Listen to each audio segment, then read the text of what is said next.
네, 금융시장을 둘러싼 환경 알아보면서 투자 전략 세워보도록 하죠. KF투자증권의 최현기 투자전략팀장입니다. 안녕하세요. 예, 안녕하세요. 네, 일단 오늘 출발이 좋지 않습니다. 아시아 주요 증시 일제히 급락을 했고 나스닥 선물도 비교적 큰 폭의 하락 중인데 이번 주 어떻게 전략 세워볼까요? 말씀하신 대로 좀 어려운 그 매크로 환경 속에서 좀 증시가 좀 부진한 흐름이 좀 지속될 것으로 예상을 하고 있습니다. 사실 새로운 악재는 없습니다만 사실 이전부터 이제 금융시장을 짓눌렀던 매크로 변수, 예를 들면 인플레이션 장기화가 지속되고 있다라는 점이 계속 확인되고 있고, 이에 이제 미 연준은 상당히 그 적극적인 대응을 하고자 하는 의지를 피력하고 있고, 이로 인해서 금리의 변동성 상당히 높아지고 있고요. 특히나 이제 국내 증시에서도 잘 나타나고 있지만 지금 수급상으로 보더라도 외국인과 기관은 매도세로 일관하고 있고 개인만이 좀 매수세로 시장을 떠받치고 있는 상황이기 때문에 사실상 환율 자체를 보더라도 좀 외국인 자금이 유입될 것으로 기대하기 좀 어려운 상황으로 달러 원리를 계속적으로 상승하고 있는 부분, 이런 것들이 당분간은 좀 나타나지 않을까라고 보고 있고요. 5월 초 FOMC 회의를 앞두고 이번 주에는 연준 위원들의 발언이 이제 금지되는 블랙아웃 기간이긴 합니다만,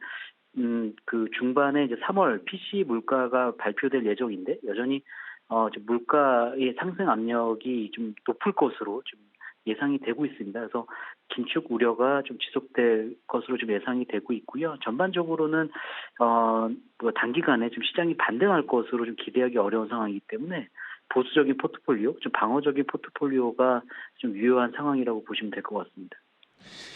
네, 오늘 특히 중국 증시가 많이 빠졌죠. 그런 가운데 연초 초강세를 유지하던 위안화 가치 또 빠르게 하락 중인 상황입니다. 이 시장에서는 중국이 사실상 기준금리인 이 대출 우대금리도 낮출 가능성이 클 것으로 전망하고 있는데요. 이에 대한 시장 전망 좀 어떻게 보시나요? 지금 이제 중국의 1분기 GDP 성장률이 예상치보다는 높게 나왔습니다만 성장률 목표치 5.5%를 여전히 크게 하회를 하고 있고요. 2분기 성장률 전망 역시 지금 밟지 못하는 상황입니다. 그러니까 지금 중국 내 주요 도시에서 봉쇄 조치가 강화되고 있다는 점을 감안하면 여전히 지금 중국은 경기 둔화 우려에 직면하고 있다라고 보시면 될 것 같고요.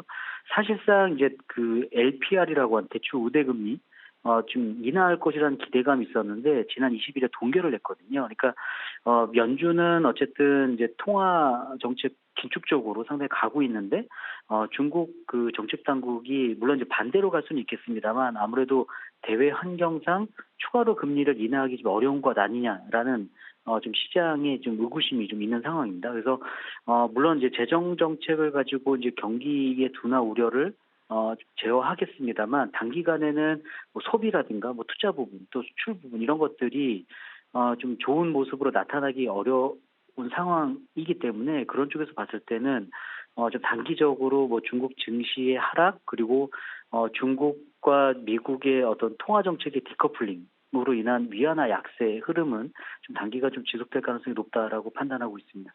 네, 마지막으로 앞서서 방어적인 포트가 필요하다라고 언급을 해주셨는데 간략하게 전략을 정리를 해주신다면요.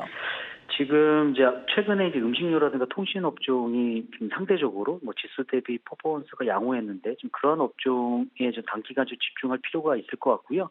신규로 만약 좀 신규 투자를 고려하시는 투자자 입장에서는 5월 FOMC 회의 결과를 확인한 이후에, 그러니까 연준의 어떤 긴축과 관련된 불확실성이 어느 정도 해소되거나 오히려 그 금리 인상이 명분이 되는 경기의 회복 모멘텀이 확인되기 전까지는 좀 신규 투자는 좀 지금은 좀 타이밍이 좀 아닌 상황이라고 보고 있기 때문에 상당히 좀 방어적인 포트폴리오가 필요하다라는 어떤 관점에서의 전략을 다시 좀 추천드리고 있습니다. 네, 통신업종 말씀해 주셨고 신규 투자자들은 조금 관망해야 된다 말씀 주셨습니다. 지금까지 최현기 KF투자증권 투자전략팀장이었습니다. 말씀 고맙습니다. 예, 감사합니다.